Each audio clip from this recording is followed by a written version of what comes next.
ವೀಕ್ಷಕರೇ ನಮಸ್ಕಾರ. Blog with Hemant Sampaje ವಿಶೇಷ ಕಾರ್ಯಕ್ರಮಕ್ಕೆ ಸ್ವಾಗತ. ಸುಳ್ಯದಲ್ಲಿ ನಿನ್ನೆ ದೊಡ್ಡ ಹಬ್ಬವೇ ನಡೆದಿತ್ತು. ಸುಳ್ಯಕ್ಕೆ ಚೆನ್ನಕೇಶವನ ಬ್ರಹ್ಮರಥ ಬಂದಿತ್ತು. ನಾವೆಲ್ಲ ಅದನ್ನು ಕಣ್ತುಂಬಿಕೊಂಡಿದ್ದೇವೆ. ಆ ಖುಷಿಯನ್ನು, ಆನಂದವನ್ನು ಎಲ್ಲರೂ ಕೂಡ ಒಂದು ಕಮೆಂಟ್ ಹಾಕೋದ್ರ ಮೂಲಕ, ಒಂದು ವಿಡಿಯೋವನ್ನು ನೋಡೋದ್ರ ಮೂಲಕ ಎಲ್ಲರೂ ಸಂತೋಷವನ್ನು ವ್ಯಕ್ತಪಡಿಸಿದ್ರಿ ನಮ್ಮ ಚಾನಲ್ ಮೂಲಕವೇ. ಹಾಗೆ ಸಾವಿರಾರು ಜನರು ಇವತ್ತು ಸುಳ್ಯದ ಭಾಗದಲ್ಲಿ ಬಂದು ರಥವನ್ನು ನೋಡುವಂಥ ಕೆಲಸವನ್ನು ಮಾಡ್ತಾ ಇದ್ದಾರೆ. ಕೆಲವರು ನಿನ್ನೆ ಇಲ್ಲಿ ಬಂದು ಒಂದು ಸುಮಾರು 10,000ಕ್ಕಿಂತಲೂ ಹೆಚ್ಚು ಜನ ಇದ್ದಿರಬಹುದು. ಅಷ್ಟು ಜನ ಸುಳ್ಯದಲ್ಲಿಂದಲೇ ಜಾತ್ರೆಗಿಂತ ಜಾಸ್ತಿ ಸಂಖ್ಯೆಯಲ್ಲಿ ಜನ ಸೇರಿದರು. ಅಂತಹ ವಿಶೇಷ ಸನ್ನಿವೇಶಕ್ಕೆ, ಭಾವಪೂರ್ಣ ಸನ್ನಿವೇಶಕ್ಕೆ ನಾವೆಲ್ಲರೂ ಕೂಡ ಸಾಕ್ಷಿಯಾಗಿದ್ವಿ. ಸುಳ್ಯವೇ ಸಾಕ್ಷಿಯಾಗಿತ್ತು. ಸುಳ್ಯ ಮಾತ್ರ ಅಲ್ಲ, ಎಲ್ಲ ಕಡೆಯಿಂದ ಕೂಡ ವೀಕ್ಷಣೆಯನ್ನು ಮಾಡಿದರು. ಎಲ್ಲ ಕಡೆಯಿಂದ ಈ ಥರದ ಒಂದು ರಥ ಬರ್ತಾ ಇದೆಯಲ್ಲ, ಯಾವ ರಥ ಬಂತು, ಅದು ಬ್ರಹ್ಮರಥ ಬಂತು ಸುಳ್ಯಕ್ಕೆ, ಚೆನ್ನಕೇಶವನಿಗೆ. ಯಾವುದರಲ್ಲಿ ಬಂತು ಅಂತ ಹೇಳಿದರೆ ನಮ್ಮ ಸ್ವದೇಶಿ ಗಾಡಿ ಟಾಟಾ ಸಿಗ್ನಾ ಗಾಡಿಯಲ್ಲಿ ಬಂತು. ನಿಜವಾಗಿಯೂ ಕೂಡ ಈ ಶ್ರೀ ಗಣೇಶ್ ಟ್ರಕ್ ಇದೆ. ನಾನು ನಿನ್ನೆಂದಲೇ ಹೇಳ್ತಾ ಇದ್ದೆ, ಈ ನಾಗರಾಜ್ ಶೆಟ್ಟರು ಮಾಜಿ ಸಚಿವರು ನೀಡಿದಂತಹ ಈ ಒಂದು ಶ್ರೀ ಗಣೇಶ್ ಗಾಡಿಯಲ್ಲಿ ಸುಳ್ಯದ ಬ್ರಹ್ಮರಥ ಬಂತು. ಸುಳ್ಯದ ಬ್ರಹ್ಮರಥ ಬರಬೇಕಾದ್ರೆ ನಿಜಕ್ಕೂ ಅದೊಂದು ಉಚಿತ ಸೇವೆ ಅವರದ್ದು. ಅವರು ಎಲ್ಲ ಕಡೆ ಸೇವೆಯನ್ನು ಕೊಡ್ತಾರೆ. ಅದೇ ಥರ ಉಚಿತ ಸೇವೆಯನ್ನು ಸುಳ್ಯದ ಚೆನ್ನಕೇಶವ ದೇವಸ್ಥಾನಕ್ಕೂ ಕೂಡ ಕೊಟ್ಟಿದ್ದಾರೆ. ನೋಡ್ಬೋದು ನಾವು ಈ ಲಾರಿಯಲ್ಲೇ ಬಂದಿದ್ದೆ. ಟಾಟಾ ಸಿಗ್ನಾ ಗಾಡಿ, ಶ್ರೀ ಗಣೇಶ್ ಗಾಡಿ. ಇವತ್ತು ಆ ಗಾಡಿಯ ಚಾಲಕರು ನಮ್ಮ ಜೊತೆ ಇದ್ದಾರೆ. ಅಷ್ಟು ದೂರದಿಂದ, ಕೋಟೇಶ್ವರದಿಂದ ಅವರು ಡ್ರೈವಿಂಗ್ ಮಾಡ್ಕೊಂಡು ಬಂದಿದ್ದಾರೆ. ಒಂದು ದಿವಸ ವಿಶ್ರಾಂತಿಯನ್ನು ಪಡೆದುಕೊಂಡು ಸುಳ್ಯದಲ್ಲೇ ಉಳಿದಿರುವಂತಹ ಈ ಗಾಡಿಯ ಚಾಲಕರನ್ನು ಕೂಡ ನಾವು ಮಾತಾಡಿಸ್ಬೇಕು. ಸುಳ್ಯಕ್ಕೆ ಬಂದಾಗ ಭಾಳಷ್ಟು ಅವರನ್ನು ವೆಲ್ಕಮ್ ಮಾಡಿದ್ದಾರೆ. ಯಾವುದೇ ರೀತಿ ಇತ್ತು ಅವರಿಗೆ, ಖುಷಿಯಾಯಿತು. ಈ ಥರದ ಒಂದು ಖುಷಿ ಅವರು ಹಿಂದೆಲ್ಲರೂ ಕಂಡಿದ್ರ? ಸಾಕಷ್ಟು ಪ್ರಶ್ನೆಗಳಿದ್ದಾವೆ ಅವ್ರ ಜೊತೆ ಮಾತಾಡಲಿಕ್ಕೆ. ಸರ್ ನಮಸ್ತೆ. ನಮಸ್ಕಾರ. ನಿನ್ನೆ ಇಡೀ ಕಮೆಂಟ್ ಬಾಕ್ಸಲ್ಲಿ ಜನಗಳು ಕೇಳ್ತಾ ಇದ್ದದ್ದು ಒಂದೇ ಪ್ರಶ್ನೆ, ಈ ಗಾಡಿದು ಡ್ರೈವರ್ ಹೆಸರು ಹೇಳಿ ಅಂತ. ನಮಗೆ ಮೊದಲನೇದಾಗಿ ಕಮೆಂಟ್ ಬಾಕ್ಸಲ್ಲಿ ಬರ್ತಾ ಇತ್ತು. ನಾನು ಅವರಿಗೆ ಹೇಳಿದೆ, ಯಾರು ಅಂತ ನೀವು ಹಾಕಿ, ಸರಿ ಇದ್ದರೆ ನಾನು ಆಮೇಲೆ ಹೇಳ್ತೇನೆ, ಯಾರು ಸರಿ ಉತ್ತರ ಕೊಡ್ತೀರಿ ನೋಡುವಂಥ. ತುಂಬ ಜನ ನಿಮ್ಮ ಹೆಸರನ್ನು ಹೇಳಿದ್ದಾರೆ. ಕೆಲವರು ನಿಮ್ಮ ಸರ್ ಅವರು ನನ್ನ ಫ್ರೆಂಡ್ ಅಂತ ಹೇಳಿದ್ದಾರೆ, ಫ್ಯಾಮಿಲಿ ಫ್ರೆಂಡ್ ಅಂತಲೂ ಹೇಳಿದ್ದಾರೆ ಕೆಲವರು. ನಿಜಕ್ಕೂ ನನಗೆ ತುಂಬ ಖುಷಿ ಆಯಿತು ಸರ್ ಸುಳ್ಯಕ್ಕೆ ನೀವು ಬಂದಿದ್ದಕ್ಕೆ. Okay, thank you sir. Thank you. ಹಾಗೆಯೇ ಈ ಲಾರಿಯ ವಿಶೇಷತೆ ಬಗ್ಗೆ ನಮಗೆ ಸ್ವಲ್ಪ ಹೇಳಿ ಸರ್. ಇದು ಏನೇನು ವಿಶೇಷತೆ ಒಳಗೊಂಡಿದೆ? ಯಾಕಂದರೆ ಅಷ್ಟು ದೊಡ್ಡ ಬ್ರಹ್ಮರಥ, 20 ಟನ್ಗಿಂತಲೂ ಜಾಸ್ತಿ ತೂಕ ಇರುವಂಥ ಒಂದು ಬ್ರಹ್ಮರಥ. ಆ ಬ್ರಹ್ಮರಥವನ್ನು ತರಬೇಕಾದ್ರೆ ಏನೇನು ಸವಾಲಾಯಿತು ನಿಮಗೆ? ಯಾವ ಥರ ಡ್ರೈವಿಂಗಲ್ಲಿ ಎಕ್ಸ್ಪೀರಿಯನ್ಸ್ ಆಯಿತು ಅಂತ ನಮ್ಮ ಜೊತೆ ಹಂಚ್ಕೊಳ್ಬೋದು ಸರ್. ಗಾಡಿಯಲ್ಲಿ ವಿಶೇಷತೆ ಅಂದರೆ ಇದು ಟಾಟಾ ಗಾಡಿ ಎಲ್ಲ ಇದಕ್ಕಿಂತ ಬೇರೆ ಕಂಪನಿಗಿಂತ ಒಳ್ಳೆ ಗಾಡಿ. ನಮ್ಮ ಸ್ವದೇಶಿ ಗಾಡಿ. ಮತ್ತು ಇದು ಅದಕ್ಕಿಂತ ಬಾಕಿ ಇದಕ್ಕಿಂತ ಸಿಗ್ನಾದಲ್ಲಿ ಇದು 60 ಟನ್ ಕೆಪಾಸಿಟಿ ಇದು ಗಾಡಿ. ನಮ್ಮಲ್ಲಿ ಇಂಥ 2 ಗಾಡಿ ಇದೆ. ಓಕೆ, ಟಾಟಾ ಗಾಡಿ. ಓಕೆ, ಅಂದರೆ ತುಂಬ ಒಳ್ಳೆ ಗಾಡಿ. ಮತ್ತು ಏನು ಒಂದು ಸಣ್ಣ ಏನಾದರೂ ಮಿಸ್ಟೇಕ್ ಇದ್ದರೂ, ರಿಪೇರಿ ಇದ್ದರೂ ಕೂಡ ನಮಗೆ ಮಾಡಲಿಕ್ಕೆ ಗೊತ್ತಾಗ್ತದೆ.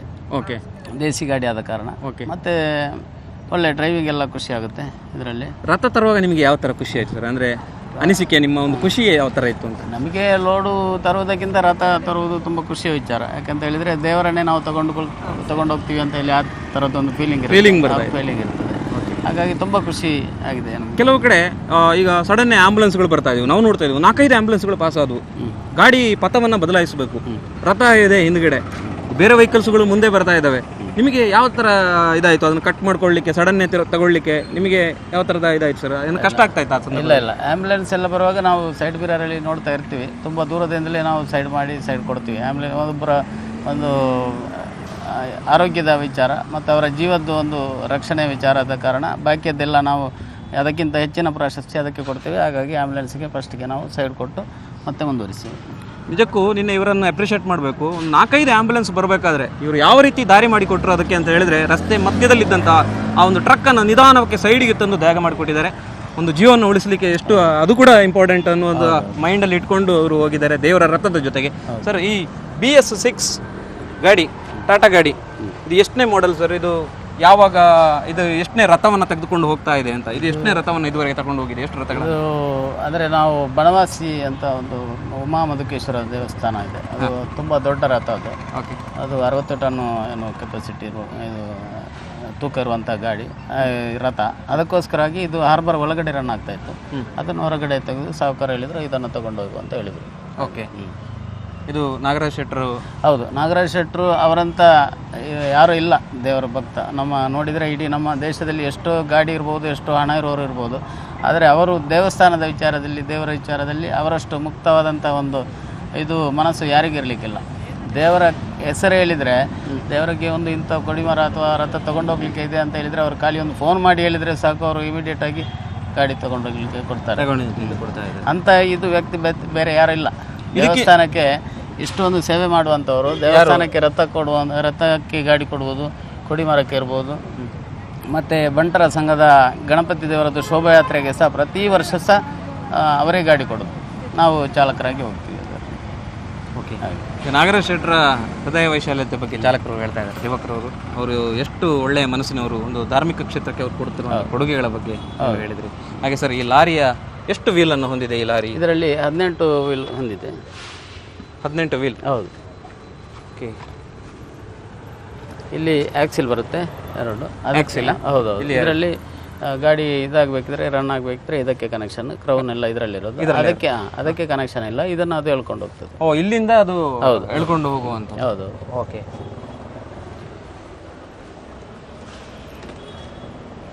ನೋಡ್ಬೋದು ಲಾರಿ ಎಷ್ಟು ಚೆನ್ನಾಗಿದೆ. ತುಂಬ ಎಷ್ಟು ಉದ್ದ ಇದೆ ಸರ್ ಇದು? ಇದು 40 ಫೀಟ್ ಪ್ಲಾಟ್ಫಾರ್ಮ್ ಇದೆ. 40 ಫೀಟ್ ಪ್ಲಾಟ್ಫಾರ್ಮ್ ಇದೆ ಅಲ್ಲ? ನೋಡಿ, 40 ಫೀಟ್ ಪ್ಲಾಟ್ಫಾರ್ಮ್ ಇರುವಂತಹ ಈ ಒಂದು ಶ್ರೀ ಗಣೇಶ್ ಶಿಪ್ಪಿಂಗ್ ಏಜೆನ್ಸಿಯ ಈ ಒಂದು ಲಾರಿ ಎಷ್ಟು ಚೆನ್ನಾಗಿದೆ. ಟ್ರಕ್ ಬಹಳ ಖುಷಿಯಾಗುತ್ತೆ ನೋಡುವಾಗಲೇ. ವಿಶಾಲವಾಗಿದೆ. ಬ್ರಹ್ಮರಥವನ್ನು ಸುಳ್ಯಕ್ಕೆ ತಂದ ಚೆನ್ನಕೇಶವನ ಸನ್ನಿಧಿಗೆ ತಂದಂತಹ ಈ ಒಂದು ರಥದ ಸಾರಥಿಯಾಗಿದ್ದವರು ನಮ್ಮ ದಿವಾಕರ್ ಅವರು. ಅಲ್ಲಿ ರಥ ಇದೆ, ಆ ಭಾಗದಲ್ಲಿ ಕಾಣಬಹುದು. ಇಲ್ಲಿ ರಥವನ್ನು ಹೊತ್ತು ತಂದಿರುವಂಥ ಟ್ರಕ್ ಇದೆ ನಮ್ಮ ಜೊತೆ. ಇದು ಸಾಧಾರಣ ದೊಡ್ಡ ರಥ ಇದ್ರೆ ಈ ಟ್ರಾಲಿ ಹೋಗಲ್ಲ, ಲೋ ಬೆಡ್ ಇನ್ನು ತಗ್ಗಿನ ಟ್ರಾಲಿ ಬರುತ್ತೆ, ಅದರಲ್ಲಿ ತಗೊಂಡೋದ್ವಿ. ಅಂದ್ರೆ ಹೈಟ್ ಇದ್ರೆ ವಯರು ಮತ್ತೆ ಫ್ಲೈಓವರ್ ಇದೆಲ್ಲ ಇದಾಗ್ತದಲ್ಲ, ಅದಕ್ಕೆ ಇದು ಹೈಟ್ 5 ಫೀಟ್ ಹೈಟ್ ಇದೆ ನೆಲದಿಂದ. ಅದಕ್ಕೋಸ್ಕರ ಈ ಕೊಡಿಮರಕ್ಕೆ ಹೆಚ್ಚಾಗಿ ಯೂಸ್ ಮಾಡೋದು ಈ ಟ್ರಾಲಿ. ಕೊಡಿಮರ ಎಲ್ಲ ಹೆಚ್ಚಿನ ದೇವಸ್ಥಾನಗಳಿಗೆ ಟ್ರಾಲಿ ಇದೆ, ಇದರಲ್ಲಿ ಟ್ರಾಲಿಯಲ್ಲಿ ಯೂಸ್ ಮಾಡ್ತಾರೆ. ಇದು ಎಷ್ಟು ವರ್ಷದ ಪ್ರಾಯ ಇದೆ ಇದಕ್ಕೆ? ಇದು ಸಾಧಾರಣ ಒಂದು 10-15 ವರ್ಷ ಆಗ್ಬೋದು. 15 ವರ್ಷದ ಟ್ರಕ್. ಇದು ಓಲ್ವೋ ಗಾಡಿಯಲ್ಲಿತ್ತು ಈ ಟ್ರಾಲಿ. ಅದನ್ನು ಮತ್ತೆ ನಾವು ನಮಗೆ ಬೇರೆ ಗಾಡಿ ಕೊಡುವಾಗ ಆ ಟ್ರಾಲಿ ನಾವು ತಗೊಂಡಿದ್ದೀವಿ. ಅಂದ್ರೆ ಕೊಡಿಮರಕ್ಕೆಲ್ಲ ಸುಲಭ ಆಗ್ತದೆ ಅಂತ. ಕೊಡಿಮರಕ್ಕೆ ಸುಲಭ ಆಗುತ್ತೆ ಅಂತೇಳಿ. ಮತ್ತೆ ಸಾಧಾರಣ ಹೈಟ್ ಇದ್ದು ಇದಕ್ಕೆಲ್ಲ ರಥಕ್ಕೆಲ್ಲ ಇದನ್ನೇ ತಗೊಂಡು ಹೋಗ್ತೀವಿ. ಮತ್ತೆ ಅವರು ಯಾವ್ದು ಕೇಳ್ತಾರೆ ಅದನ್ನು ನಾವು ಕೊಡೋದು. ಅಂದ್ರೆ ನಿನ್ನೆ ರಥದ ಒಟ್ಟಿಗೆ ಬೇರೆ ಸಾಮಾನುಗಳೆಲ್ಲ ಇತ್ತು, ರಥದ ಬಾಕಿ ಪರಿಕರಗಳೆಲ್ಲ, ಅದಕ್ಕೋಸ್ಕರ ಅದು ಈ ಗಾಡಿ ತಂದದ್ದು. ಇಲ್ಲ ಅಂದ್ರೆ ಸಣ್ಣ ಗಾಡಿ ತರ್ತಾ ಇದ್ದೀವಿ. ಹೌದು. ಇದು ರಥದ ತೂಕ ಈ ರಥಕ್ಕಿಂತ ದೊಡ್ಡ ರಥವನ್ನು ನೀವು ತಗೊಂಡು ಹೋಗಿದ್ದೀರಾ? ಇಲ್ಲ, ಈ ಇದರಲ್ಲಿ ಗಾಡಿಯಲ್ಲಿ ಸಾಧಾರಣ ಇಷ್ಟೇ ವೆಯ್ಟ್. ಇದಕ್ಕಿಂತ ಹೈಟ್ ಇದ್ದು ಇದರಲ್ಲಿ ಕೊಂಡೋಗ್ಲಿಕ್ಕೆ ಆಗುದಿಲ್ಲ. ಇಷ್ಟೇ ಎತ್ತರದಾದ್ರೆ ಇದರಲ್ಲೇ ತಗೊಂಡು. ಇದಕ್ಕಿಂತ ದೊಡ್ಡ ರಥ ಆದ್ರೆ ಹೇಗೆ ತಗೊಂಡು ಹೋಗ್ತೀವಿ? ಇದಕ್ಕಿಂತ ದೊಡ್ಡ ರಥ ಆದ್ರೆ ಇದಕ್ಕಿಂತ ತಗ್ಗಿನ ಟ್ರಾಲಿ ಬರ್ತದೆ, ಲೋ ಬೆಡ್ ಟ್ರಾಲಿಯನ್ನು ಯೂಸ್ ಮಾಡಿದ್ರೆ ಅದು ನೆಲದಿಂದ 1 ಫೀಟ್ ಹೈಟ್ ಇರ್ತದೆ. ಇದು 5 ಫೀಟ್ ಹೈಟ್ ಉಂಟು. 5 ಫೀಟ್ ಹೈಟ್ ಉಂಟು. ನಾವು ಅದು ಲೋ ಬೆಡ್ ಟ್ರಾಲಿಯಲ್ಲಿ ಆದರೆ ಸಾಧಾರಣ 19 ಫೀಟ್ ವರೆಗಿನ ರಥವನ್ನು ಅದರಲ್ಲಿ ತಗೊಂಡು ಹೋಗ್ಲಿಕ್ಕೆ ಆಗ್ತದೆ. 5525.s ಏನು ಸರ್ ಇದು? ಅದು ಅದರ ಗಾಡಿ ನಮಗೆ 55 ಟನ್ ಕೆಪಾಸಿಟಿ. 55 ಟನ್ ಹಿಡಿಯುತ್ತೆ. 60 ಟನ್ ವರೆಗೆ ತಗೊಂಡು ಹೋಗ್ಬೋದು. ಮತ್ತೆ ಇದು ಕರೆಕ್ಟ್ ಆಗಿ ಇದರದ್ದು ಅವರು ಟಾಟಾ ಕಂಪನಿಯವರಿಗೆ ಗೊತ್ತು, ಮಾಡಿಲ್ಲ. ಇದು BS6 ಗಾಡಿ, ಈಗದ್ದು ಸೆನ್ಸಾರ್ ಸಿಸ್ಟಮ್ ಗಾಡಿ. ರತನ್ ಟಾಟಾ ಅವರೇ, ದಿವಂಗತ ರತನ್ ಟಾಟಾ ಅವರು ಟಾಟಾ ಕಂಪನಿಗಳ ಒಡೆಯ. ಹೌದು. ನಮ್ಮ ದೇಶಕ್ಕೆ ಒಳ್ಳೊಳ್ಳೆಯ ಕೊಡುಗೆಗಳನ್ನು ಕೊಟ್ಟಿದ್ದಾರೆ. ಇಂತಹ ಲಾರಿಯನ್ನು ಕೂಡ ನಿರ್ಮಿಸಿ ಕೊಟ್ಟಿದ್ದಾರೆ. ನೋಡಿ ಇವತ್ತು ಹೇಗೆ ಉಪಯೋಗಕ್ಕೆ ಬಂತು ಅಂತೇಳಿ. ಅದಕ್ಕೆ ಹೇಳೋದು, ನಾವು ಪ್ರತಿಯೊಂದು ವಸ್ತುವನ್ನು ಖರೀದಿಸುವಾಗ ದೇಶೀಯ ವಸ್ತುಗಳ ಕಡೆ ಗಮನ ಕೊಡಬೇಕು. ನೋಡಿ ಯಾವ ಥರ ಬಲಾಢ್ಯವಾಗಿ ಈ ಒಂದು ಲಾರಿಯನ್ನು ರೂಪಿಸಿದ್ದಾರೆ. ನಮ್ಮ ರಿಕ್ವೆಸ್ಟ್ ಮೇರೆಗೆ ನಾವು ಅದನ್ನು ಲಾರಿ ನೋಡ್ಬೋದು. ಒಳಗಡೆ ನೋಡೋಣ. ನೋಡಿ ಬನ್ನಿ, ಲಾರಿಯ ಒಳಗಡೆ ನೋಡೋಣ. ನನಗೆ ಭಾಳ ಓಪನ್ ಮಾಡಿ ಖುಷಿ ಇದೆ. ಥರ ಲಾರಿ ನೋಡಬೇಕು ಒಳಗಡೆ ಹತ್ತಿ. ಹಾಂ, ಓಕೆ. ಚೆನ್ನಕೇಶವನ ರಥ ತಂದ ಇದಕ್ಕೆ ನಾವು ಚಪ್ಪಲ್ ಹಾಕಿ ಹತ್ತಬಾರ್ದು, ಚಪ್ಪಲ್ ತೆಗೆದೇ ಹತ್ತುವ ಈ ಗಾಡಿಗೆ ಅಲ್ಲ ಸರ್? ಇದು ನಾವು ಹತ್ತಲಿಕ್ಕೆ ಸ್ವಲ್ಪ ಕಷ್ಟ ಉಂಟು ಅಂತ ಸರ್? ಇಲ್ಲ, ಏನಿಲ್ಲ, ಹಾಗೇನಿಲ್ಲ. ನೀವು ದೊಡ್ಡ ಬಿಲ್ಡಿಂಗ್ ಮೇಲೆ ಹೋಗಿ ಇದು ಶೂಟಿಂಗ್ ಮಾಡ್ತೀರಿ, ಮತ್ತೆ ಇದು ಕಷ್ಟ. ವಾ, ಸೂಪರ್ ಆಗ್ತಾ ಇದೆ. ಎಷ್ಟು ಚೆನ್ನಾಗಿ ಆಗ್ತಾಯಿದೆ ಗೊತ್ತಾ ಈ ಲಾರಿಯಲ್ಲಿ ಕೂತ್ಕೊಳ್ಳಿಕ್ಕೆ. ಆನೆ ಮೇಲೆ ಕೂತಾಗೆ, ಅಂಬಾರಿಯಲ್ಲಿ ಕೂತಾಗೆ ಆಗ್ತಾ ಇದೆ ನನಗೆ ಅಂತ ಎಕ್ಸ್ಪೀರಿಯನ್ಸ್. ಸರ್, ಒಂದ್ಸಲ ಅಲ್ಲಿ ಕೂತ್ಕೊಂಡ್ಬಿಡ್ತೀನಿ ಸರ್. ಕೂತ್ಕೊಳ್ಳಿ, ಪರವಾಗಿಲ್ಲ. ಇಲ್ಲೇ ಹೋಗ್ಬೇಕಾ ಅಲ್ಲೇ ಬರ್ಬೇಕು? ಆಚೆಯಿಂದಾನೆ ಹೋಗ್ಬೇಕು. ಈಚೆಗೆ ಈ ಕಡೆಯಿಂದ ಡ್ರೈವರ್ ಸೀಟಲ್ಲಿ ಕೂರುವ, ಅದು ಇನ್ನೂ ಚೆನ್ನಾಗಿರುತ್ತೆ. ನೀವು ಡ್ರೈವರ್ ಸೀಟಲ್ಲಿ ಕೂತು ಅದನ್ನು ನೋಡಿದಾಗ, ಎಕ್ಸ್ಪೀರಿಯನ್ಸ್ ತಗೊಂಡಾಗ ಇನ್ನೂ ಹೇಗಿರ್ತದೆ ಅಂತ ಹೇಳ್ತೀನಿ ನಾನು.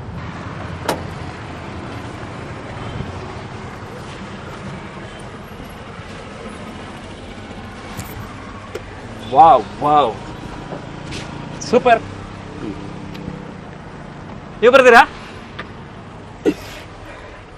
ಎಷ್ಟು ಖುಷಿ ಆಗ್ತಾ ಇದೆ ಸರ್ ಇದರ ಮೇಲೆ ಕೂತ್ಕೊಳ್ಳಿಕ್ಕೆ. ಹೌದೌದು, ಆಗಲೇಬೇಕು. ಇಂಥ ನಾಗರಾಜ್ ಶೆಟ್ರೆ, ಈ ಲಾರಿಯನ್ನ ನೀವು ಖರೀದಿ ಮಾಡಿದಿರಿ, ಆದರೆ ನನಗೆ ಒಂದು ಕೂತ್ಕೊಳ್ಳೋ ಭಾಗ್ಯ ಸಿಕ್ಕಿತ್ತು ನಿಮ್ಮಿಂದಾಗಿ. Thank you. ಈ ವಿಡಿಯೋ ನೋಡ್ತಾ ಇದ್ದಾರೆ ನಾಗರಾಜ್ ಶೆಟ್ರಿ ಕೂಡ ನಮ್ಮ ಮಾಜಿ ಸಚಿವರು, ಹೌದು, ರಾಜಕಾರಣಿಗಳು, ಹೌದು. ಹಾಗೆ ಹಲವಾರು ಜನರಿಗೆ ಉಪಕಾರವನ್ನ ಮಾಡಿದ್ದಾರೆ. ಧಾರ್ಮಿಕ ಕ್ಷೇತ್ರ ಇರ್ಬೋದು, ಪ್ರತಿ ಕ್ಷೇತ್ರದಲ್ಲೂ ಕೂಡ ಅವರು ಜನರಿಗೆ ಒಂದು ಸಹಾಯವನ್ನ ಮಾಡಿದ್ದಾರೆ. ಹೌದೌದು. ಚೆನ್ನಕೇಶವನ ರಥ ಬರಲಿಕ್ಕೆ ಅವರ ಸಹಕಾರ ದೊಡ್ಡ ಮಟ್ಟದಲ್ಲಿತ್ತು. ಇಲ್ಲಿಗೆ ಸಹ ಏನೋ ಡೊನೇಟ್ ಎಲ್ಲ ಮಾಡಿದಾರಂತೆ, ಅವಾಗ ಆಡಳಿತದವರು ಹೇಳ್ತಾ ಇದ್ರು. ಡೊನೇಟ್ ಮಾಡಿದ್ದಾರೆ, ದೇವಸ್ಥಾನಕ್ಕೆ ಏನೋ ಹಣ ಎಲ್ಲ ಸಹಾಯ ಮಾಡಿದ್ದಾರೆ, ಹಣವನ್ನ ಸಹಾಯ ಮಾಡಿದ್ದಾರೆ. ಎಷ್ಟು ಜನ ಕೂತ್ಕೊಳ್ಬೋದು ಸರ್ ಒಳಗಡೆ? ಇದು ಕೂತ್ಕೊಳ್ಳಿಕ್ಕೆ ಒಂದೇ ಸೀಟು, ಇಲ್ಲಿ 1+1. ಮತ್ತೆ ಹಿಂದ್ಗಡೆ ಕೂರ್ಬೋದು, ಅದು ಮಲಗ್ಲಿಕ್ಕೆ ಅಂತ ಇರೋದು. ಇಲ್ಲಿ ಹಾಲ್ಟ್ ಆದ್ರೆ ಕೋಚಿಂಗ್ ಸೀಟ್, ನಿದ್ದೆ ಮಾಡ್ಲಿಕ್ಕೆ ಅಂತ. ಸ್ಲೀಪರ್. ಫ್ಯಾನ್ ಬೇರೆ ಇದೆ. ಫ್ಯಾನು ಸೆಕೆ ಅಲ್ಲ, ತುಂಬಾ ಸೆಕೆ ಆದ್ರೆ ಫ್ಯಾನ್ ಹಾಕ್ಬೋದು. ಸಾಕೋರು ಕೇಳಿದ್ರು AC ಹಾಕಿಸಿ ಕೊಡ್ಬೇಕಂತ, ಬೇಡ ಅಂತ ಹೇಳಿದ್ವಿ. AC ಹಾಕಿಸಿ ಕೊಡ್ಬೇಕಂತ ಕೇಳಿದ್ರು, ಬೇಡ ಅಂತ ಹೇಳಿದ್ವಿ. ನಿನ್ನೆ ಇವರಿಗೆ ಸಿಕ್ಕಿರುವಂತ ಸನ್ಮಾನಗಳು ಇಲ್ಲೇ ಇದೆ. ಬರ್ಬೇಕಾರೆ ಇದನ್ನ ಹಾಕೊಂಡೇ ಬಂದಿದ್ದಲ್ಲ, ಅಲ್ಲಿಂದಲೇ ಪುತ್ತೂರಿಂದ ಅವರು ಅವರಿಗೆ ಸಾಂಪ್ರದಾಯಿಕ ಉಡುಪನ್ನ ಧರಿಸಿ ಟ್ರಕ್ ಅನ್ನ ಚಲಾವಣೆ ಮಾಡ್ಲಿಕ್ಕೆ ಹೇಳಿದರು. ಹಾಗೆ ಸರ್, ಇಲ್ಲಿ ಏನೇನು ಪೊಸಿಷನ್ ಇದೆ ಸರ್ ಈ ಭಾಗದಲ್ಲಿ? ಆ ಭಾಗದಲ್ಲಿ ಸ್ಟೇರಿಂಗ್ ಇದೆ. ಓಕೆ, ಇದನ್ನ ಹೇಗೆ, ಇದನ್ನ ರೈಟ್ ಸೈಡ್ ಅಲ್ಲಿ ಕೀ ಇದೆ, ಸ್ವಿಚ್ ಇಗ್ನಿಷನ್ ಕೀ ಇದು ಮಾಡಿದ್ರೆ ಸ್ಟಾರ್ಟ್ ಆಗ್ತದೆ. ಇದು ರೈಟ್ ಸೈಡ್. ಹೌದು, ಸ್ಟಾರ್ಟ್ ಆಗ್ತದೆ. ಓಕೆ. ಆಚೆ ಕಡೆದು ಹ್ಯಾಂಡ್ಲು ಹೆಡ್ಲೈಟ್ ಇದ್ದು, ಹೈ ಬೀಮ್, ಲೋ ಬೀಮ್. ಇಲ್ಲಿ ಹೆಡ್ಲೈಟ್ ಇದರಲ್ಲಿ ವೈಪರ್, ಇಂಡಿಕೇಟರ್, ಇದೆಲ್ಲ ಇಲ್ಲಿ ಈ ಸಿಸ್ಟಮ್ ಎಲ್ಲ ಇಲ್ಲಿ ಬರುತ್ತದೆ. ಹೌದು ಹೌದೌದು. ಇದರಲ್ಲಿ ಹಾಡೆಲ್ಲ ಹಾಕ್ಲಿಕ್ಕೆ ಅವಕಾಶ ಉಂಟಾ? ಹಾಡು ಹಾಕ್ಬೋದು, ನಾವು ಹಾಕೋದಿಲ್ಲ, ಕೇಳುದಿಲ್ಲ. ಯಾಕಂದ್ರೆ ನಮಗೆ ಹಾಡು ಕೇಳಿದ್ರೆ ಅಲ್ಲಿ ಹೊರಗಡೆ ಏನಾಗ್ತದೆ ಅಂತ ನಮಗೆ ಗೊತ್ತಾಗಲ್ಲ, ಗಾಡಿ ಓಡಿಸ್ಬೇಕಲ್ಲ. ಸರ್, ಈಗ ನೀವು ಪೂರ್ಣ ಪ್ರಮಾಣದ ಟ್ರಕ್ ಚಾಲಕರ ಅಥವಾ ನೀವೇನಾದ್ರೂ ಬೇರೆ ಕೆಲಸ ಮಾಡ್ತೀರಾ? ಏನ್ ಸರ್ ನಿಮ್ಮ? ಇಲ್ಲ, ನಾನು ಡ್ರೈವರ್ ಆಗಿ ನಮ್ಮ ಕಂಪನಿಯಲ್ಲಿ, ಬೇರೆ ಕಂಪನಿಯೆಲ್ಲ ಚೇಂಜ್ ಮಾಡಲಿಲ್ಲ. ಅಂದರೆ ನಮ್ಮ ಸಹಕಾರ ಕಂಪನಿಯಲ್ಲೇ ನಾನು ಸಾಧಾರಣ 34 ವರ್ಷದಿಂದ ಇದ್ದೇನೆ. 34 ಇಯರ್ ಕೆಲಸ ಮಾಡ್ತಾ ಇದ್ದೀರಾ ನಾಗರಾಜ್ ಶೆಟ್ರ ಜೊತೆ? ಹೌದೌದು. ಅವರು ನಮ್ಮನ್ನು ಬಿಡುದಿಲ್ಲ, ನಾವು ಅವರನ್ನು ಬಿಡುದಿಲ್ಲ. ಅವಿನಾಭಾವ ಒಂದು ನಂಟು ಅಲ್ವಾ ನಿಮ್ಮ ನಡುವಿನ ನಂಟು ಇದೆ. ಹೌದೌದು. ವಾವ್. ಅಂತೂ ನೀವು ಇದನ್ನ ಫಸ್ಟ್ ಲಾರಿ ಚಲಾವಣೆ ಮಾಡಿದ್ದು ಯಾವಾಗ ಸರ್? ಎಷ್ಟನೇ ವಯಸ್ಸಲ್ಲಿ ನಿಮ್ಮ? ನಾನು 89ನೇ ಇಸವಿಯಲ್ಲಿ. 89ನೇ ಇಸವಿಯಲ್ಲಿ ನೀವು ಮೊದಲ ಬಾರಿಗೆ ಲಾರಿ? ನಾನು ಅವಾಗ ಮಸ್ಗನ್ ಡಾಕ್ ಅಂತ ಇಲ್ಲಿ ಒಂದು ಕಂಪನಿ ಇತ್ತು, ಅದರಲ್ಲಿ ತಾರಕ ಇಂಜಿನಿಯರಿಂಗ್ ಅಂತ ಅದರಲ್ಲಿದ್ದೆ. ಆಮೇಲೆ ಅದು 6 ತಿಂಗಳಿಗೆ ಅವ್ರ ಕಂಪನಿಯಿಂದ ಕಾಂಟ್ರಾಕ್ಟ್ ಮುಗೀತು. ಆಮೇಲೆ ಬಂದು ನಾನು ನಾಗರಾಜ್ ಶೆಟ್ರ ಕಂಪನಿಗೆ ಬಂದೆ, ಅದರಲ್ಲೇ ಇದ್ದೀನಿ ಇವಾಗಲೂ. 1989ನೇ ಇಸವಿ. ನಾವು ಜಸ್ಟ್ ಹುಟ್ಟಿ 1 ವರ್ಷ ಆಗಿತ್ತು, ಆಗ ಇವರು ಚಾಲಕರಾಗಿದ್ರು. ಎಷ್ಟನೇ ವಯಸ್ಸಲ್ಲಿ ಸರ್? ಅದು ಈಗ ನನಗೆ ಕರೆಕ್ಟ್ ಹೇಳಲಿಕ್ಕೆ ನೆನಪು ಬರಲ್ಲ. ನೀವು ಯಂಗ್ ಆಗ? ಹೌದು, ಒಂದು 23 ವರ್ಷ ಇರ್ಬೋದು. 22-23 ವರ್ಷ. ತುಂಬಾ ಯಂಗ್ ಅಲ್ಲಿ ಅವರು ಸೇರ್ಕೊಂಡಿದ್ದಾರೆ ಆ ಟೈಮಲ್ಲಿ. ಅವರ ನಾಗರಾಜ್ ಶೆಟ್ರ ತಂದೆಯವರು, ಪೂಜ್ಯ ಮನೆಯವರು, ಅವರು ನನಗೆ ಕೆಲಸ ಕೊಟ್ಟಿದ್ದು ಫಸ್ಟ್ಗೆ. ನಾಗರಾಜ್ ಶೆಟ್ರ ತಂದೆ ಏನು? ಸಂಜೀವ್ ಶೆಟ್ರು ಅಂತ ಹೇಳಿ. ಸಂಜೀವ ಶೆಟ್ಟಿ ತುಂಬಾ ಒಳ್ಳೆ ಜನ. ಹಾಗೆ ಅವರು ಆ ಟೈಮಲ್ಲಿ ಈ ಕೊಡಿಮರ ಎಲ್ಲ ಹೋಗುವಾಗ ಒಂದು ಬ್ರಹ್ಮ ಹೊರ ಕೊಟ್ಟಾಗೆ ಹೇಳಿದ್ರು ನಮ್ಮ ಮ್ಯಾನೇಜರ್ಗೆ. ಅವಾಗ ಮ್ಯಾನೇಜರು ರಮಣಾಥ ಜೋಗಿ ಅಂತ ಇದ್ರು. ಅವರಿಗೆ ಹೇಳಿದ್ರು, ಇನ್ನು ಮುಂದೆ ದೇವಸ್ಥಾನಕ್ಕೆ ಏನಾದ್ರು ಕೊಡಿಮರ ಅದು ಇದು ಕೊಂಡೋಗಿದ್ರೆ ಅವನನ್ನು ಕಳಿಸು ಅಂತ ಹೇಳಿ. ಹಾಗೆ ಅವರೊಂದು ಆಶೀರ್ವಾದ ಮಾಡಿದ್ರು. ಅದನ್ನು ಅವರ ಮಕ್ಕಳು ನಾಗರಾಜ್ ಶೆಟ್ರು ಮತ್ತೆ ಈಗ ಅವರ ಮಕ್ಕಳು ಶ್ರೀ ಗಣೇಶ್ ಶೆಟ್ಟಿ ಮತ್ತೆ ಕಾರ್ತಿಕ್ ಶೆಟ್ಟಿ ಅವರು ಅದನ್ನು ನಮಗೆ ಅವಕಾಶ ಮಾಡಿಕೊಟ್ಟಿದ್ದಾರೆ. ಹೌದೌದು. ಅವರು ಫೌಂಡರ್ ಕಂಪನಿಯದು. ಕಂಪನಿಯ ಫೌಂಡರ್ ಸಂಜೀವ್ ಶೆಟ್ರು ಕಂಪನಿಯ ಫೌಂಡರ್. ಅವರಿಂದ ಮತ್ತೆ ಇದನ್ನು ಮುಂದುವರಿಸ್ತಾ ಇದ್ದಾರೆ ಈಗ ನಾಗರಾಜ್ ಶೆಟ್ರು. ಮುಂದುವರಿಸ್ತಾ ಇದ್ದಾರೆ. ಈಗ ತುಂಬ ಕೆಲಸಗಾರರಿದ್ದಾರೆ, ತುಂಬ ಜನರಿಗೆ ಇದು ಬದುಕು ಕೊಟ್ಟಿದ್ದಾರೆ. ಒಳ್ಳೆ ವ್ಯಕ್ತಿ. ಒಳ್ಳೆಯ ವ್ಯಕ್ತಿಯಿಂದ ಒಂದು ಒಳ್ಳೆಯ ಕೆಲಸ ಆಗಿದೆ. ನಮ್ಮ ಚೆನ್ನಕೇಶವನ ಸನ್ನಿಧಿಗೆ ಬಂದಂತಹ ಈ ಒಂದು ಬ್ರಹ್ಮರಥವನ್ನ ಈ ಲಾರಿಯ ಮೂಲಕ ತಂದಿರೋದು ಯಾವುದೋ ಜನ್ಮದ ಒಂದು ಅವಿನಾಭಾವ ಸಂಬಂಧ ಇರಬಹುದು ಚೆನ್ನಕೇಶವನಿಗೂ. ಅವರಿಗೆ ಇರಬಹುದು. ಹಾಗಾಗಿ ಇದರಲ್ಲಿ ಅವರಿಗೆ ಒಂದು ಈ ಮೂಲಕ ಒಂದು ಸೇವೆಯನ್ನು ಮಾಡುವಂತ ಅವಕಾಶ ಅವರಿಂದಾಗಿ ನಮಗೆ ಸಹ ಭಾಗ್ಯ. ನೀವು ನೋಡಿ ಆ ರಥವನ್ನ ತಗೊಂಡ್ ಬಂದಿದ್ದು ಬೇಕು. ಒಂದೊಂದ್ಸಲ ನೀವು ಬರ್ತಾ ಇರ್ಬೇಕಾದ್ರೆ, ಯಾಕಂದ್ರೆ ನಿಮ್ಮ ರಥದ ಎದುರು ಇದ್ದದ್ದೇ ನಮ್ಮ ಗಾಡಿ. ಒಂದು 100 ಮೀಟರ್, 60 ಮೀಟರ್, 50 ಮೀಟರ್ ಕೆಲವು ಸಲ ಹತ್ರ ಆಗ್ತಾ ಇತ್ತು ಗಾಡಿ. ಕೆಲವು ಸಲ ನೀವು ಸ್ವಲ್ಪ ವೇಗವನ್ನು ತೆಗೆದುಕೊಳ್ತಾ ಇದ್ರಿ, ಕೆಲವು ಸಲ ನಿಧಾನ ಬರ್ತಾ ಇದ್ರಿ. ಏನ್ ಸರ್ ಇದು ಏನು ಮಾಡ್ತಾ ಅದು ಯಾಕೋಸ್ಕರ ಒಂಥರ ಒಮ್ಮೆ ಸ್ಪೀಡ್ ಬರ್ತಾ ಇತ್ತು, ಯಾಕೆ ಸರ್ ಅದು? ಅಂದರೆ ಕೆಲವು ಕಡೆಯಲ್ಲಿ ಬ್ಲಾಕ್ ಇರ್ತದೆ, ಮುಂದಕ್ಕೆ ಬ್ಲಾಕ್ ಇರಬೇಕಾದ್ರೆ ನಾವು ಖಾಲಿ ರೋಡ್ ಇರುವಾಗ ಸ್ವಲ್ಪ ವೇಗವಾಗಿ ಹೋದರೆ ಆ ಬ್ಲಾಕಲ್ಲಿರುವಾಗ ಆ ಟೈಮ್ ಮ್ಯಾನೇಜ್ ಆಗ್ತದೆ. ಅದಕ್ಕೋಸ್ಕರವಾಗಿ ನಾವು ಸ್ಪೀಡ್ ಹೋಗಬೇಕಾಗ್ತದೆ ಕೆಲವು ಕಡೆ. ಮತ್ತು ಕೆಲವು ಕಡೆ ಟ್ರಾಫಿಕ್ ಇದ್ದಲ್ಲಿ ಫುಲ್ಲು ಸ್ಲೋ ಆಗ್ತದೆ, ಅದು ನಾವು ಏನು ಮಾಡಲಿಕ್ಕೆ ಆಗಲ್ಲ ಆವಾಗ. ಅದಕ್ಕಾಗಿ ರೋಡ್ ಖಾಲಿ ಇರುವಾಗ ಸ್ವಲ್ಪ ವೇಗವಾಗಿ ಹೋಗ್ತೀವಿ. ಮತ್ತು ನಮಗೆ ಇವರು ಈ ರಥದ ಪಾರ್ಟಿ ಅವರು ನಮಗೆ ಸೂಚನೆ ಕೊಡ್ತಾರೆ, ಈಗ ಸ್ವಲ್ಪ ಬೇಗ ಹೋಗಿ ನಮಗೆ ಇಷ್ಟು ಗಂಟೆಗೆ ಅಲ್ಲಿಗೆ ರೀಚ್ ಆಗಬೇಕು ಅಂತ ಹೇಳಿದರೆ ನಾವು ಆ ಟೈಮನ್ನು ರೀಚ್ ಮಾಡಲಿಕ್ಕೋಸ್ಕರವಾಗಿ ನಾವು ಸ್ಪೀಡ್ ಹೋಗ್ತೀವಿ. ಹಾಗೆ. ಓಕೆ. ದಾರಿ ಮಧ್ಯೆ ನಿಮಗೆ ಊಟ ಇದಕ್ಕೆಲ್ಲ ವ್ಯವಸ್ಥೆ ಅದೆಲ್ಲ ಈ ಚೆನ್ನಕೇಶವ ದೇವಸ್ಥಾನದ ಆಡಳಿತದವರು ನಮಗೆ ಎಲ್ಲವನ್ನು ಒದಗಿಸಿದ್ದಾರೆ. ಸ್ನೇಹಿತರೆ, ಮತ್ತೊಂದು ಮುಖ್ಯವಾದ ವಿಚಾರ ಇದೆ. ನಮ್ಮ ದಿವಾಕರ್ ಅವರು ಅಯೋಧ್ಯೆಗೆ ಕೃಷ್ಣ ಶಿಲೆಯನ್ನು ತೆಗೆದುಕೊಂಡು ಹೋಗಲಿಕ್ಕೆ ಅವರು ಟ್ರಕ್ಕಲ್ಲಿ ಹೋಗಿದ್ದಾರೆ. ಈ ಟ್ರಕ್ ಅಲ್ಲ, ಅವರು ಇನ್ನೊಂದು ಟ್ರಕ್ಕಲ್ಲಿ ಹೋಗಿದ್ರು. ಕಂಪನಿಯ ಟ್ರಕ್ ಅಂದರೆ ಕಂಪನಿಯಲ್ಲಿ ಬೇರೆ ಬೇರೆ ತುಂಬ ಇದರದ್ದು ಟ್ರಕ್ಗಳಿದೆ. ಅದು ಯಾವ ಲೋಡಿಗೆ ಯಾವ ವಸ್ತುವನ್ನು ತಗೊಂಡು ಹೋಗ್ಲಿಕ್ಕೆ ಯಾವುದು ಬೇಕು ಅಂತ ಹೇಳಿ ಸಾಹುಕಾರ ಹೇಳ್ತಾರೆ, ಆ ಥರ ನಾವು ಆ ಗಾಡಿಯನ್ನು ತಗೊಂಡು ಹೋಗ್ತೇವೆ. ಎಷ್ಟು ದಿವಸ ಬೇಕಾಯ್ತು ಸರ್ ಈ ಅಯೋಧ್ಯೆಗೆ ಹೋಗ್ಲಿಕ್ಕೆ ಟ್ರಕ್ಕಲ್ಲಿ? ಅಯೋಧ್ಯೆಗೆ ಅಂದರೆ ನಾವು ಹೋಗ್ಲಿಕ್ಕೆ 36 ಗಂಟೆಯಲ್ಲಿ ರೀಚ್ ಆಗಿದ್ದೀವಿ. 36 ಗಂಟೆಯಲ್ಲಿ ರೀಚ್ ಆಗಿದ್ದೀವಿ ಅಂತ ಹೇಳಿದರೆ ನಮಗೆ ಒಂದು ಕಾರಣ ಇತ್ತು. ನನ್ನ ಮದುವೆ ಆಗಿ 25 ವರ್ಷ ಆಗಿತ್ತು. ಅದು ಮಾರ್ಚ್ 19ಕ್ಕೆ. ಅದಕ್ಕೆ 17ನೇ ತಾರೀಕಿಗೆ ನಾವು ಮಂತ್ರಾಲಯ ಹೋಗ್ಬೇಕಂತ ಮನೆಯವರೆಲ್ಲ ನಿಶ್ಚಯಿಸಿ ನಾವು ಟಿಕೆಟ್ ಎಲ್ಲ ಮಾಡಿದ್ವಿ. ಆಗ ಹಿಂದಿನ ದಿವಸ ರಾತ್ರಿ ಹಾಗೆ ಮಾತಾಡಿದ್ವಿ. 17 ತಾರೀಕಿಗೆ ನಾಗರಾಜ್ ಶೆಟ್ಟರು ಸಾಹುಕಾರರು ಹೇಳಿದರು, ನೀನು ಇಮಿಡಿಯೇಟ್ ಆಗಿ ರೆಡಿ ಆಗಬೇಕು, ಅಯೋಧ್ಯೆಗೆ ರಥ ತೊಗೊಂಡು ಹೋಗ್ಲಿಕ್ಕೆ ಇದೆ ಅಂತ ಹೇಳಿ. ಆಗ ಆಯಿತು ಅಂತ ಹೇಳಿದೆ. ಒಂದು ಸಾಹುಕಾರ ನಾವು ಮಾತನ್ನು ನಾವು ಮೀರಲಿಕ್ಕೆ ಆಗೋದಿಲ್ಲ. ಎರಡನೇದ್ದು, ಇಂಥ ಒಂದು ಅವಕಾಶ ಜೀವಮಾನದಲ್ಲಿ ಮತ್ತೆ ಯಾವತ್ತೂ ಸಿಗುವುದಿಲ್ಲ.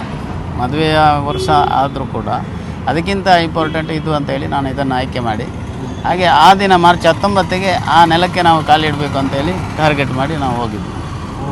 ಹಾಗಾಗಿ ಮಾರ್ಚ್ 19ಕ್ಕೆ ಅಲ್ಲಿಗೆ ರೀಚ್ ಆಗಿದ್ವಿ.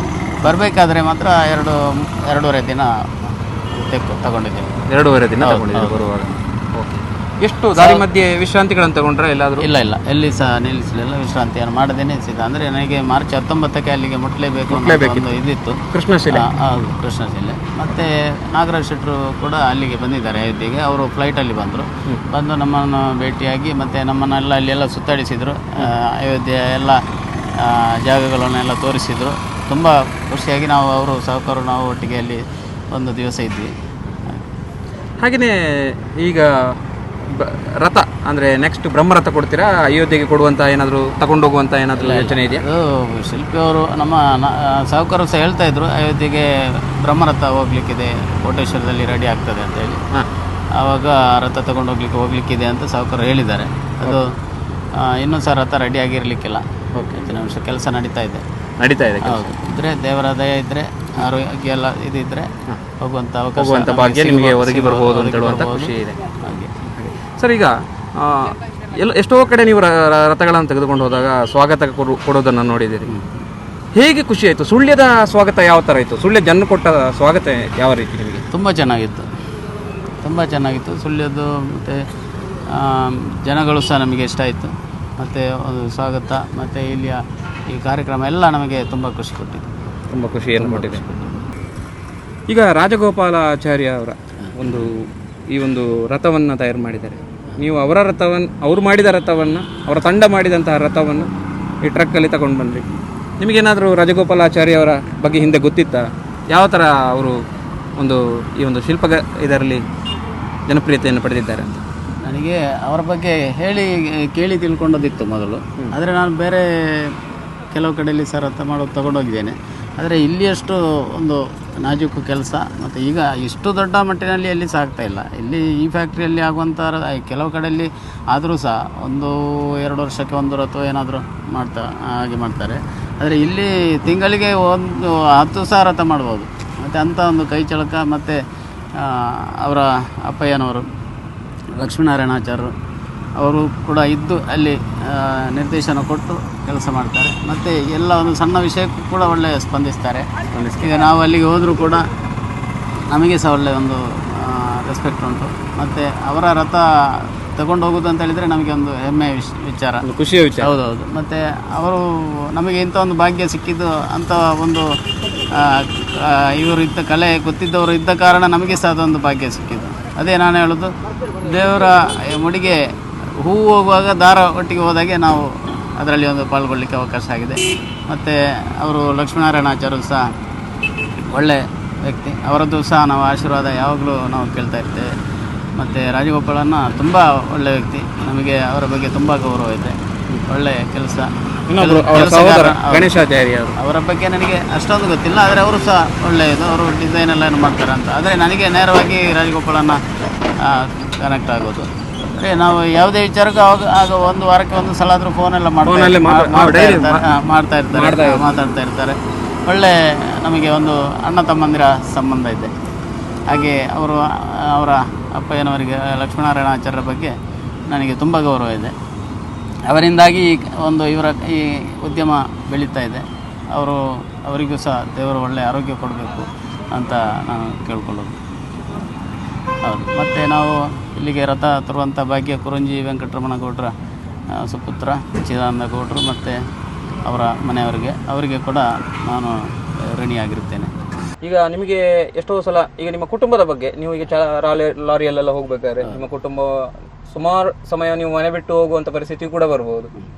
ಯಾವ ತರ ನಿಮ್ಮ ಮನೆಯವರೆಲ್ಲ ಏನು ಹೇಳ್ತಾರೆ? ಅಂಥದ್ದೇನಿಲ್ಲ. ಮೊದಲೆಲ್ಲ ನಾವು ಡ್ರೈವರ್ ಆಗಿ ಕೆಲಸ ಮಾಡುವಾಗ ದೂರ ಎಲ್ಲ ಹೋಗ್ತಾ ಇರಬೇಕಾದ್ರೆ ಟೈಮ್ ತಾಗ್ತಾ ಇತ್ತು ಮನೆಗೆ. ಈಗ 1-2 ದಿವಸ 3 ದಿವಸ ಹಾಗೆ ಹೊರಗೆ ಇರಲಿಕ್ಕೆ ಸಿಗ್ತದೆ, ತೊಂದರೆ ಇಲ್ಲ. ಮಕ್ಕಳೆಲ್ಲ ದೊಡ್ಡದಾಗಿದ್ದಾರೆ, ಹಾಗಾಗಿ ಅಂತ ಏನೂ ಸಮಸ್ಯೆ ಇಲ್ಲ. ಸಾಮಾನ್ಯವಾಗಿ ಟ್ರಕ್ ಚಾಲಕರಿಗೆ ಬರುವಂಥ ಸಮಸ್ಯೆಗಳು ಏನು ಸರ್? ಏನೆಲ್ಲ ಸಮಸ್ಯೆಗಳನ್ನು ಎದುರಿಸ್ತಾರೆ ಟ್ರಕ್ ಚಾಲಕರು? ನಿಮಗೆ ಗೊತ್ತಿದ್ದಾಗೆ ಅವರಿಗೆ ಕಷ್ಟಗಳು ಅಂತ ನೀವು ನೋಡಿರ್ತೀರಿ, ನಿಮಗಿಂತ ಕಷ್ಟದಲ್ಲಿರುವ ಟ್ರಕ್ ಚಾಲಕರು ನೋಡಿರ್ತೀರಿ. ಯಾವ ಥರ ಬದುಕಿದೆ ಅಂತ ಸಾಮಾನ್ಯವಾಗಿ ಟ್ರಕ್ ಚಾಲಕರು ಅಂದರೆ ಯಾವ ರೀತಿ ಅವರ ಬದುಕು? ಟ್ರಕ್ ಚಾಲಕರಿಗೆ ಸಮಸ್ಯೆ ಇಲ್ಲದೆ ಯಾರಿಗೆ? ಪ್ರತಿಯೊಬ್ಬರಿಗೂ ಉಂಟು, ನಮ್ಮ ಸಾಹುಕಾರಿಗೂ ಉಂಟು, ಅಥವಾ ಎಲ್ಲರಿಗೂ ಸಮಸ್ಯೆ ಇಲ್ಲದವರು ಯಾರಿಲ್ಲ. ಹಾಗಾಗಿ ಟ್ರಕ್ ಚಾಲಕರಿಗೆ ಪ್ರತ್ಯೇಕ ಸಮಸ್ಯೆ ಅಂತ ಏನು ಹೇಳಲಿಕ್ಕಿಲ್ಲ. ಅವರವರ ಕೆಲಸ, ಅವರ ಡ್ಯೂಟಿ ಅವರು ಮಾಡಬೇಕು. ಸ್ವಲ್ಪ ರಿಸ್ಕ್ ಎಲ್ಲದರಲ್ಲೂ ಇರ್ತದೆ. ಹಾಗಾಗಿ ಅದನ್ನು ಹಗಲು ರಾತ್ರಿ ಡ್ರೈವ್ ಮಾಡಬೇಕು. ಕೆಲವು ಸಲ ನಿದ್ರೆ ಇಲ್ಲದೆ ಕೆಲವರು ಡ್ರೈವ್ ಮಾಡ್ತಾರೆ. ಮತ್ತೆ ಏನೋ ಒಂಥರ ಎಲ್ಲೋ ಹೋದಾಗ ಅವಘಡಗಳು ಮಾಡ್ಕೊಳ್ತಾರೆ. ನಿದ್ರೆ ವಿಪರೀತ ಬಿಟ್ಟು ಆ ಥರ ಮಾಡ್ಕೋಬಾರ್ದು ಅನ್ನೋದು. ಅಂದರೆ ಈಗ ನಮಗೆಲ್ಲ ಅಂಥದ್ದು ಅಂದರೆ ಬೇರೆ ಬೇರೆ ಸ್ಟೇಟ್ಗೆ, ಇಂಟರ್ ಸ್ಟೇಟ್ಗೆ ಕಂಟಿನ್ಯೂ ಆಗಿ ಟ್ರಿಪ್ ಹೊಡಿಯೋರಿಗೆ ಆದರೆ ಅವರು ನಿದ್ದೆ ಇಲ್ಲದೆ ಹೋಗುವಂಥ ಪರಿಸ್ಥಿತಿ ಇರ್ತದೆ. ನಮಗೆ ಸಾಧಾರಣ ಬೆಂಗಳೂರು ಹೀಗೆ ಲೋಕಲ್ ಇರುವುದರಿಂದ ನಮಗೆ ಅಂತ ಅತಿಯಾದಂತಹ ಇದು ನಿದ್ದೆ ಕೆಟ್ಟು ಇದು ಮಾಡುವಂತದ್ದು ಇಲ್ಲ ಸಿಗುದಿಲ್ಲ. ನಿಮ್ಮ ಇಷ್ಟು ವರ್ಷದ ಕೆಲಸದಲ್ಲಿ ಮೊದಲೆಲ್ಲ ಇತ್ತು, ಮೊದಲು ಹಾಗೆ ಎಲ್ಲ ಇತ್ತು. ಈಗ ನಾವು ಅಂಥದ್ದೊಂದು ಇದು ತುಂಬಾ ಬೇರೆ ಸ್ಟೇಟ್ಗೆ ಹೋಗುವಂತ ಲೋಡ್ಗಳು ನಾವು ವಹಿಸೋದಿಲ್ಲ. ಯಾಕಂದ್ರೆ ನಮ್ಮ ಸಹಕಾರಕ್ಕೆ ಬೇಕಾದಷ್ಟು ಕೆಲಸ ಇಲ್ಲೇ ಇದೆ, ಲೋಕಲಲ್ಲಿ ಇದೆ. ಹಾಗಾಗಿ ಯಾವ ಕಡೆ ಹೋಗ್ತೀರಿ? ತುಂಬಾ ದೂರ ಅಲ್ಲ, ಮೊದಲು ಎಲ್ಲ ಕಡೆಗೂ ಹೋಗಿದ್ದೀವಿ. ಬಾಂಬೆಗೆ ಹೋಗಿದ್ದೀವಿ, ತಮಿಳ್ನಾಡು ಹೋಗಿದ್ದೀವಿ, ಕೇರಳ. ಹೌದು. ಮತ್ತೆ ಈಗ ಧ್ವಜಸ್ತಂಭ, ಕೊಡಿಮರ ಎಲ್ಲ ಇದ್ರೆ ಹೋಗ್ಲೇಬೇಕು, ಹೋಗ್ತೀವಿ. ಮತ್ತೆ ಲೋಡ್ ಅಂತ ಹೇಳಿ ಸಾಧಾರಣ ನಮ್ಮ ಸಹಕಾರಿಗೆ ಇಲ್ಲಿ ಬೇಕಾದಷ್ಟು ಕೆಲಸಗಳಿದೆ, ತುಂಬಾ ಇದೆ. ಹೊರಗಡೆ ಲೈನಿನದ್ದು ಅಷ್ಟು ರಿಸ್ಕ್ ಸಹ ಇದೆ. ಏನೇನೋ ಸಮಸ್ಯೆಗಳು ಬರ್ತದೆ, ಅಪಘಾತಗಳು ಆಗ್ಬೋದು, ಏನೇನೋ ಇದು ಇರ್ತದೆ. ಅದಕ್ಕಿಂತ ಲೋಕಲ್ನಲ್ಲಿ ಒಳ್ಳೇದು, ಸಹಕಾರನವರಿಗೂ ಸಹ ಒಳ್ಳೇದು. ಈಗ ಸಾಧಾರಣ ಬ್ಯಾಂಗ್ಳೂರೆಲ್ಲ ನಮಗೆ ಅಷ್ಟೇನು ಇದಿಲ್ಲ, ಟ್ರಿಪ್ಗಳು ಹೋಗ್ತಾ ಇರ್ತದೆ. ಬ್ಯಾಂಗ್ಳೂರು, ಹುಬ್ಳಿ, ಶಿವಮೊಗ್ಗ ಈ ಥರ ಎಲ್ಲ. ಬೇರೆ ಇಂಟರ್ ಸ್ಟೇಟಿಗೆ ಹೋಗೋದು ಕಡಿಮೆ. ಹೌದು ಸರ್. ಈಗ ನಿಮ್ಮ ಊರಲ್ಲಿ ನಿಮ್ಮ ಫ್ಯಾಮಿಲಿಯವರು ಏನು ಮಾಡ್ತಾರೆ ಸ್ವಲ್ಪ ಹಂಚ್ಕೊಳ್ಳಿ. ಯಾಕಂದ್ರೆ ಮತ್ತೆ ನಮ್ಮ ವೀಕ್ಷಕರು ಅವರಿಗೆ ಕುತೂಹಲ ಇದೆ ನಿಮ್ಮ ಬಗ್ಗೆ ತಿಳ್ಕೊಳ್ಬೇಕು. ಯಾಕಂದ್ರೆ ಟ್ರಕ್ ಬಂದಿರುವ ಹಿನ್ನೆಲೆಯಲ್ಲಿ ಸುಳ್ಯಕ್ಕೆ ನಾವು ಅಂದರೆ ಮೂಲತಃ ಈ ಚಿಪ್ಪಾರು ಸ್ಥಾನದ ಮನೆ ಅಂತ ಹೇಳಿ ನಮ್ಮ ಕುಟುಂಬದ ದೇವಸ್ಥಾನದ ಹೆಸರು ಸ್ಥಾನದ ಮನೆ. ಹಾಗೆ ನನ್ನ ಹೆಸರು ದಿವಾಕರ ಸ್ಥಾನದ ಮನೆ ಅಂತ. ಅದು ಕಾಸರಗೋಡು ಜಿಲ್ಲೆ ಬರ್ತದೆ, ಕನ್ಯಾನಕ್ಕೆ ಹತ್ತಿರ ಆಗ್ತದೆ. ಒಡಿಯೂರು ಕನ್ಯಾನ ಹೌದು, ಹತ್ತಿರ ಆಗ್ತದೆ. ಇವಾಗ ನಾವು ಬಂಟ್ವಾಳದಲ್ಲಿ ಮನೆ ಮಾಡಿದ್ವಿ. ನನ್ನ ಹೆಂಡತಿಯವರು ಬಂಟ್ವಾಳ ಸಜಿಪ ಮುನ್ನೂರು ಅಂತ ಹೇಳಿ. ಸಜಿಪ? ಹೌದೌದು. ಓಕೆ. ನನಗೆ 2 ಹೆಣ್ಣು ಮಕ್ಕಳು. ಒಬ್ಬಳು ಇಂಜಿನಿಯರ್ ಆಗಿ ಕೆಲಸ ಮಾಡ್ತಾ ಇದ್ದಾಳೆ, ಸಾಫ್ಟ್ವೇರ್ ಇಂಜಿನಿಯರ್ ಆಗಿ ಬೆಂಗಳೂರಲ್ಲಿದ್ದಾಳೆ. ಮತ್ತೊಬ್ಬಳು ಫಿಶರೀಸ್ ಸೈನ್ಸ್ ಮಾಡ್ತಾ ಇದ್ದಾಳೆ. ಇದು ಫೈನಲ್ ಇಯರ್, 4ನೇ ವರ್ಷ. ಇನ್ನು 2 ವರ್ಷ ಮಾಸ್ಟರ್ ಡಿಗ್ರಿ ಮಾಡ್ತೀನಿ ಅಂತ ಹೇಳ್ತಾಳೆ. ಹಾಗೆ ಅದು ಮಹಾರಾಷ್ಟ್ರದಲ್ಲಿ ಇರಬೇಕು. ಅದು ನಮ್ಮ ಸಾಹುಕಾರರು ಅದಕ್ಕೆ ತುಂಬಾ ಹೇಳಿದ್ರು, ಫಿಶರೀಸ್ ಮಾಡೋದು ಒಳ್ಳೇದು, ಫ್ಯೂಚರ್ ಇದೆ ಅಂತ ಸಾಹುಕಾರರು ಅವರ ಮಾರ್ಗದರ್ಶನದಲ್ಲಿ ಫಿಶರೀಸ್ಗೆ ಇದು ಮಾಡಿದ್ದೀವಿ. ಓಕೆ. ಇವರ ಇಬ್ರು ಗೃಹಲಕ್ಷ್ಮಿಯರು, ಮನೆಯ ಹೆಣ್ಣು ಮಕ್ಕಳು. ನೀವು ಸಿದ್ದರಾಮಯ್ಯನ ಗೃಹಲಕ್ಷ್ಮಿಯರು, ಮನೆಯ ಲಕ್ಷ್ಮಿಯರು ಅಂತ ನಾವು ಹೇಳ್ತೇವೆ. ಏನಂತ ಹೇಳಿದ್ರೆ ಹೆಣ್ಣು ಮಕ್ಕಳಿದ್ರೆ ಮನೆಗೆ ಒಂದು ಶೋಭೆ ಅಂತೆ, ಒಂದು ಖುಷಿ ಅಂತೆ, ಒಂದು ಆನಂದ ಅಂತೆ. ನೋಡಿ, ಇಬ್ಬರು ಹೆಣ್ಣು ಮಕ್ಕಳನ್ನು ಪಡ್ಕೊಂಡಿದ್ದಾರೆ. ಆ ಹೆಣ್ಣು ಮಕ್ಕಳು ಎಜುಕೇಶನ್ ಅನ್ನು ಪಡ್ಕೊಂಡು ಒಳ್ಳೆಯ ದಾರಿಯಲ್ಲಿ ನಡೀತಾ ಇದ್ದಾರೆ. ಇಂಜಿನಿಯರ್ ಓದಿಸಿದ್ದಾರೆ ಒಂದು ಮಗಳನ್ನ, ಇನ್ನೊಬ್ರು ಮಗಳನ್ನ ಫಿಶರಿ ಸೈನ್ಸ್ ಓದಿಸ್ತಾ ಇದ್ದಾರೆ. ನಾಗರಾಜ್ ಶೆಟ್ಟರು ಕೂಡ ಪ್ರೋತ್ಸಾಹ ಕೊಡ್ತಾ ಇದ್ದಾರೆ ಅವರ ಕುಟುಂಬಕ್ಕೆ. ಜೊತೆಗೆ ಆರ್ಥಿಕ ಸಹಾಯವನ್ನು ಕೂಡ ಅವರು, ನೈತಿಕ ಬೆಂಬಲವನ್ನು ಕೂಡ ಬೆಂಬಲವನ್ನು ಕೊಟ್ಟಿದ್ದಾರೆ. ನಮಗೆ ಸಂಬಳ ಕೊಟ್ಟು ದುಡಿಸುವಾಗ ಆರ್ಥಿಕ ಸಹಾಯ ಅವರದ್ದೇ ಇರಬೇಕಲ್ಲ, ಹೌದೌದು, ಬೇರೆ ಯಾರು ಕೊಡ್ತಾರೆ? ಅವರು ಸಾಹುಕಾರರು ನಾವು ದುಡಿಯುವಾಗ ನಮಗೆ ಸಂಬಳ ಕೊಡ್ತಾರೆ, ಪ್ರೋತ್ಸಾಹ ಕೊಡ್ತಾರೆ, ನೈತಿಕವಾಗಿ ಸಹ ಯಾವ ರೀತಿ ಹೋಗ್ಬೇಕು ಅಂತ ಹೇಳ್ಕೊಡ್ತಾರೆ. ಹಾಗೆ ಇಷ್ಟೊತ್ತು ನಾವು ದಿವಾಕರ ಬಂಟ್ವಾಲ್ ಅವ್ರ ಜೊತೆ ನಾವು ಮಾತಾಡಿದ್ವಿ, ಸಾಕಷ್ಟು ವಿಚಾರಗಳನ್ನ ಹೇಳ್ಕೊಂಡಿದ್ರಿ. ನಮ್ಮ ವೀಕ್ಷಕರ ಜೊತೆ ನೀವು ನೇರವಾಗಿ ಏನಾದರೂ ಹೇಳ್ಕೊಳ್ಲಿಕ್ಕೆ ಇದ್ರೆ ಸೀದಾ ಹೇಳಿ. ನಿನ್ನೆ ನಿಮ್ಮನ್ನೇ ಕೇಳೋದು ಜನ ಕಮೆಂಟ್ ಬಾಕ್ಸ್ ಅಲ್ಲಿ. ನಾನು ಅವ್ರಿಗೆ ಕೇಳ್ತಾ ಇದ್ದಾರೆ ನೋಡಿ ಎಷ್ಟು ಕಮೆಂಟ್ ಬರ್ತಾ ಇತ್ತು ಮೇಲೆ ಮೇಲೆ ಮೇಲೆ ಮೇಲೆ. ಹಾಗಾಗಿ ದಯವಿಟ್ಟು ಅವರ ಜೊತೆ ನೀವೇ ಏನಾದರೂ ಒಂದು ಹೇಳಲಿಕ್ಕಿದ್ರೆ ಹೇಳ್ಬಿಡ್ಬೋದು. ಹೇಳುವಂಥದ್ದೇನಿಲ್ಲ, ಅದೇ ನಮ್ಮ ಈ ಯಾವುದೇ ಸಾಧನೆ ಇದ್ರೂ ಸಹ ಅದಕ್ಕೆ ನಾಗರಾಜ್ ಶೆಟ್ಟರ ಪ್ರೋತ್ಸಾಹದಿಂದಲೇ ಆಗಿರೋದು. ಅವರಂಥ ಒಂದು ನನಗೆ ಅವಕಾಶ ಕೊಟ್ಟ ಕಾರಣ, ಒಂದು ದೇವರ ಮುಡಿಗೆ ಹೂ ಹೋಗುವಾಗ ಅದರ ಜೊತೆಯಲ್ಲಿ ಹಗ್ಗ ಸಹ ಹೋಗ್ತದೆ. ಅದೇ ಥರ ಅವರು ಹೂವಾದರೆ ನಾವು ಹಗ್ಗದ ಥರ, ಆ ಥರ ನನಗೆ ಪ್ರೋತ್ಸಾಹ ಕೊಟ್ಟು ನನಗೆ ಸಹಕಾರ ನೀಡಿದ ಅಂತ ಆ ನಾಗರಾಜ್ ಶೆಟ್ಟರಿಗೆ ಆರೋಗ್ಯ ಮತ್ತು ಇನ್ನೂ ಕೂಡ ಐಶ್ವರ್ಯ ಜಾಸ್ತಿ ಆಗಲಿ, ಅವರ ಬಿಸ್ನೆಸ್ ತುಂಬ ಇಂಪ್ರೂವ್ ಆಗಲಿ, ಅವರಿಗೆ ಒಳ್ಳೆಯ ಆರೋಗ್ಯ ಸಿಗಲಿ, ಇನ್ನೂ ಸಹ ಅವರು ದೇವರ ಸೇವೆಯನ್ನು ಮಾಡುವಂಥ ಭಾಗ್ಯ ಅವರಿಗೂ ಸಿಗಲಿ ಅಂತ ಅಷ್ಟು ಮಾತ್ರ ನಾನು ಹೇಳಲಿಕ್ಕೆ ಬಯಸ್ತೀನಿ. ಸ್ನೇಹಿತರೆ, ಇದೀಗ ನಾವು ಈ ಒಂದು ರಥವನ್ನು ತಂದ ಪುಣ್ಯ ಭೂಮಿಯ ಸುಳ್ಯದ ನೆಲದಲ್ಲಿ ಈ ಒಂದು ಟ್ರಕ್ ಮೇಲೆ ನಾನು ಕೂತಿದ್ದೀನಿ. ನಾನು ಭಾಳಷ್ಟು ಖುಷಿಯ ಒಂದು ಅನುಭವವನ್ನು ಪಡ್ಕೊಂಡೆ. ನನಗೂ ಸಾರ್ಥಕತೆ ಭಾವ ಬಂತು. ಈ ಸೀಟಲ್ಲಿ ಕೂತು ಒಂದು ನೋಡಲಿಕ್ಕೆ, ಒಂದು ನಾವು ಆನೆಯ ಮೇಲೆ ಕೂತಾಗ ಯಾವ ಥರ ಫೀಲ್ ಆಗ್ತದೋ ಆ ಥರದ ಫೀಲ್ ಬರ್ತಾ ಇದೆ. ಅಷ್ಟು ಎತ್ತರದಲ್ಲಿದೆ ಈ ಲಾರಿ.